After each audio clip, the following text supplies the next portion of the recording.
কাকগুলো ভয় পেয়ে গেছে এত দমকা হওয়ায়।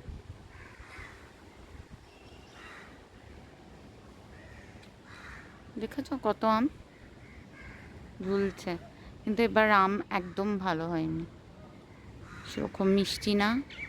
জেনারেলি যেরকম মিষ্টি সুন্দর ভালো আম হয়, এবার হয়নি, যেহেতু বৃষ্টিটা ঠিকঠাক পাইনি।